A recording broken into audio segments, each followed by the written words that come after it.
안녕하십니까 할러님들, 강왕국입니다. 옛날 저처럼 투자하면은 망합니다. 진짜예요. 근데 왜 그런지 한번 알려드리겠습니다. 자아 비판의 시간이 왔습니다. 자, 제가 2006년부터 퀀트 투자를 했거든요. 그 당시에 제가 MDD 개념이 아예 없었습니다. 네, 자산 배분, 손절매, 그거는 먹는 것인가? 전혀 뭐 개념이 잡히지 않았었고요.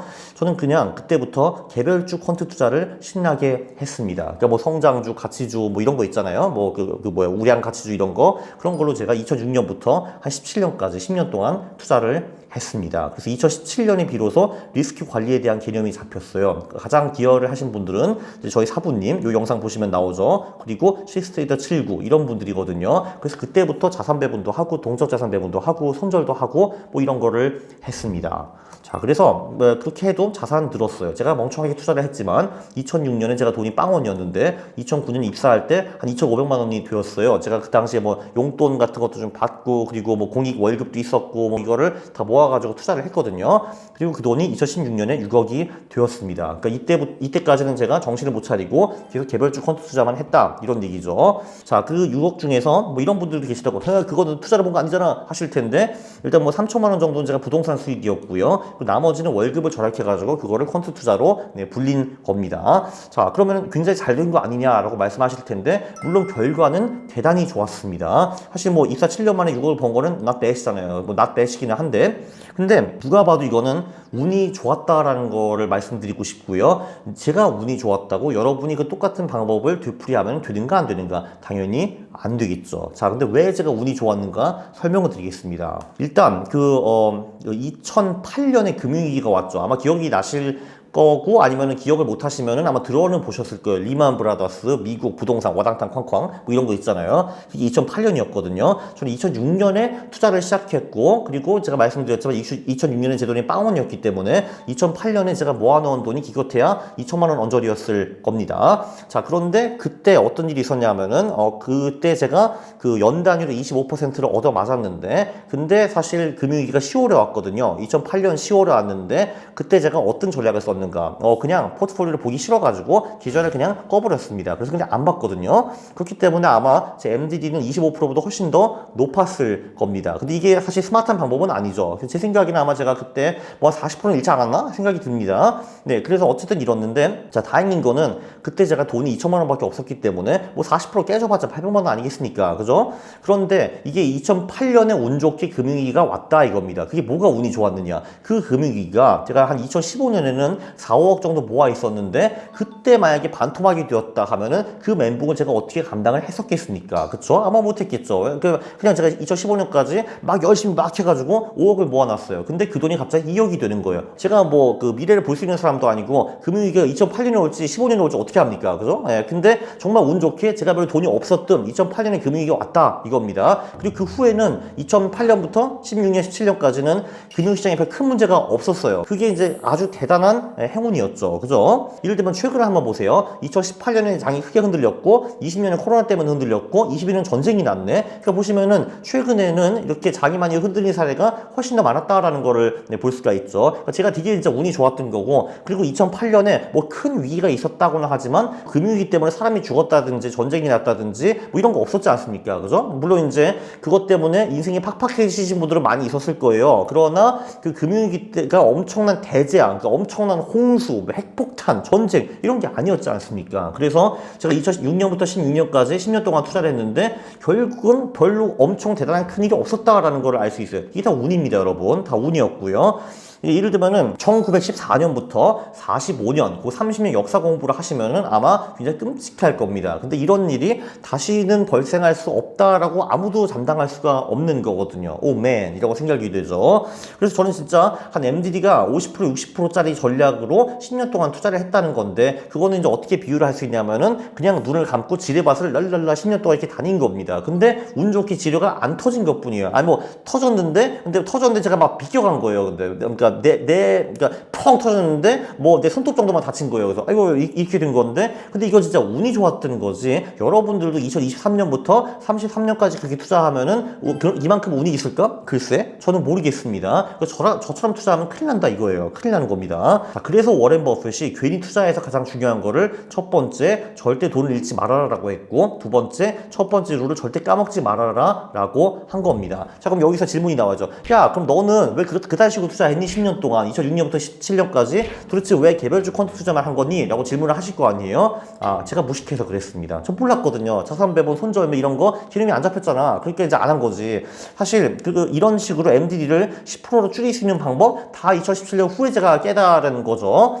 네, 사실 이런 거는 제가 보기에는 학교에서 강제로 가르쳐야 된다고 생각을 하는데, 그래서 제 지식 중에 99%는 독학으로 이루어진 거고요. 네, 그 중에서 뭐 사부님이라든지 저기 시스트레이더 79님이 저한테 많은 도움을 주셨습니다. 근데 이게 아무리 책을 읽어도 아는 것만 보이는 것이 사실 인간이거든요. 제가 뭐 이 두 분을 만나기 전에도 시장의 마법사 이런 책들 다 봤거든요. 리스크 관리 얘기도 나와 있고 어떻게 리스크를 줄이고 MDD 줄이는지 내용이 다 있는데도 불구하고 저는 읽었는데 다 지나쳤습니다. 왜냐면 사람이 보고 싶은 것만 보거든요. 그때 제가 뭐를 보고 싶었나? 어떻게 하면 큰 돈 벌 수 있어? 이런 것만 관심이 있었기 때문에 저는 리스크 관리가 분명히 이 책에 다 있었는데도 불구하고 전혀 캐치를 못했습니다.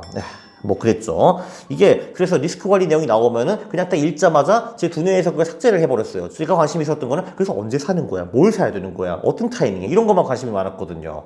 네, 그랬습니다. 이게 자아 비판 시간이죠 지금. 그래서 제가 일반 투자자 디폴트 포트폴리오로 이제 무작정 따라하기 펀드 투자 이런 책 같은 거 보면은 자산 배분, 그러니까 MDD 10%짜리 에올레더를 기본으로 두되 거기서 있는 주식 비중만 펀드 투자, 개별주 펀드 투자 전략으로 하라, 뭐 이런 식으로 추천을 하는 겁니다. 이 정도로도 기대 복리수익 15% 언저리거든요. 웬만한 직장인은 그 정도 수익만 무난하게 내도 경제적 자유 달성하는 거는 별로 어렵지 않습니다. 예, 정말 명심해야 되는 게 당신의 미래는 제 과거보다 훨씬 더 운이 안 좋을 수 있다라는 거를 명심을 해야 됩니다. 그래서 그 시나리오가 별로 안 좋고 뭔가 세상에 이상한 일이 계속 벌어져도 버틸 수 있는 포트폴리오를 짜는 것이 굉장히 중요한 거고요. 제 포트폴리오는 제가 10년 동안 운이 좋아서 버텼던 거지 중간에 한두 번 정도 위기가 왔으면 무너졌을 그런 포트폴리오입니다. 왜냐면 MDD 50% 60%였기 때문에 사실 중간에 한번 무너져서 50% 깨져도 사실 정면 이상하지 않았던 거거든요. 자, 요약. 빈말이 아니라 옛날 나처럼 투자하면은 진짜 망합니다. 물론 저처럼 투자하면은 뭐 진짜 망하는 게 아니라 저도 안 망했기 때문에 안 망할 가능성이 있기는 한데 그 확률이 엄청 크지는 않다라는 겁니다. 왜냐면은 이제 우리는 늘 미래를 장밋빛으로 보는 그런 경향이 있지만 사실 미래는 별로고 이런저런 사건 사고가 많이 터질 것이라고, 그거를 이제 베이스 시나리오로 가져가는 것이 안전합니다. 그러니까 보수적으로 미래를 보는 것이 중요하다는 거죠. 중요한 거는 그런 그 재수없는 미래가 와도 버틸 수 있는 포트폴리오를 짜놓고 기다리는 것이 내 성공 확률을 높일 수 있는 방법이다 라는 거고요. 그래서 기대는 낮게 가져가고 실제 현실이 더 좋아지면 행복하는 게 이제 그게 어떻게 보면 투자자의 바람직한 마인드인데, 대부분 사람들은 이제 반대로 합니다. 되지도 않는 행복 흐름을 막 굴리다가 이제 그 현실이 별로 안 좋으면 막 분노하고 막 욕하고 이런 분들이 굉장히 많으신데 별로 안 좋은 습관이죠. 그렇게 한번 그냥 그 미래 시나리오를 아예 처음부터 부정적으로 가져가고 생각보다 그 현실이 잘 나오면 와 기뻐하는 그런 마음을 갖는 것이 중요한 것 같습니다. 구독 그리고 좋아요 부탁드리겠습니다. 싫어요를 누르시면 제가 매우 싫어합니다. 감사합니다. 저자님은 혹시 대부분의 투자자들이 적정 MDD를 몇 %로 가져가야 한다고 생각하시나요? 그거는 사람마다 굉장히 다른 것 같아요. 어느 정도 손실을 감당할 수 있냐라는 거는 사람마다 다른데, 그래도 저는 20%는 어떤 경우에도 넘으면 안 된다라고 생각을 하는 사람이고요. 대부분 사람들은 그 20%가 넘어가면은 이제 미치더라고요. 그 본전을 빨리 만회하고 싶어가지고 이제 뻘짓을 많이 하게 된다라고 볼 수가 있고요. 그리고 또 이런 것도 있습니다. 본인의 자산이 늘어날수록 본인이 감당할 수 있는 MDD는 줄어들게 됩니다. 왜냐면은 뭐 예를 들면은 제가 자산이 100만 원인데 거기서 예를 들면 40%를 말아먹었어. 그러면 40만 원 날리는 거잖아요. 그럼 짜증나긴 하겠지만 40만 원은 한 뭐 며칠 정도만 알바해도 다시 벌어들일 수 있는 돈이잖아요. 근데 내가 자산이 100억인데 MDD가 10% 발생했다. 그러면 10억을 날리는 거잖아요. 그러면은 아무리 부자를 하더라도 허허 그래봤자 10%인데 뭐 허허 하는 쿨한 부자는 제가 아직 본 적은 없거든요. 그냥 펄펄 뛰겠죠. 10억 하면서 막 뛸 거 아니에요. 그래서 이제 보시다시피 자산이 작으면은 그래도 어느 정도 큰 MDD를 감당할 수 있고 그 대신에 자산이 커지면 커질수록 감당할 수 있는 MDD가 점점 더 줄어든다. 근데 사실 뭐 제가 아는 기술로는 MDD를 10%보다 훨씬 더 줄이는 거는 좀 어려워요. 물론 현금을 많이 타면은 되기는 하겠지만, 그래서 제 생각에는 뭐 결론적으로는 MDD를 뭐 10에서 20% 그 사이로 유지하는 것이 어떨까. 근데 20%보다 10%가 훨씬 낫다라고 저는 생각을 합니다. 그렇다면 MDD를 최소 10%까지 줄이는 게 제일 좋은 거잖아요. 그러면 MDD를 10%로 설정할 수 있는 좋은 방법이나 전략이 있을까요?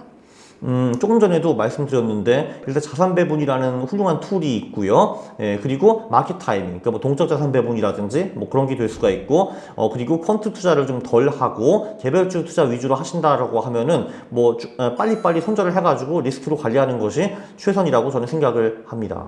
네. 마지막으로 하나만 여쭤볼게요. MDD가 10%다라고 했을 때 내가 손실 10%를 봤을 때 빠르게 매도하는 게 좋은 건가요?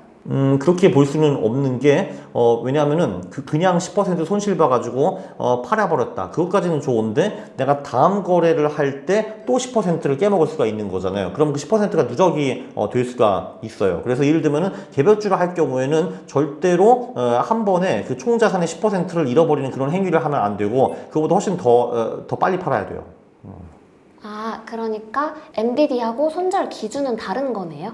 MDD와 손절 기준은 완전히 다른 겁니다. 왜냐면은 이게 우리가 한 번 손절하고 끝나면 좋은데 이게 재수가 없으면은 5번, 10번 연속으로 손절을 할 수도 있는 거잖아요. 그러니까 우리는 5번, 10번 손절을 해도 총 자산의 10% 이상을 잃지 않도록 우리가 트레이딩 룰을 설계를 해야 되는 거죠. 물론 이거는 이제 개별주에 관한 거고요. 자산 배분 같은 경우는 이렇게 굳이 손절을 안 해도 이 포트폴리오 전체가 10% 이상 하락을 낼 가능성이 적은 편입니다.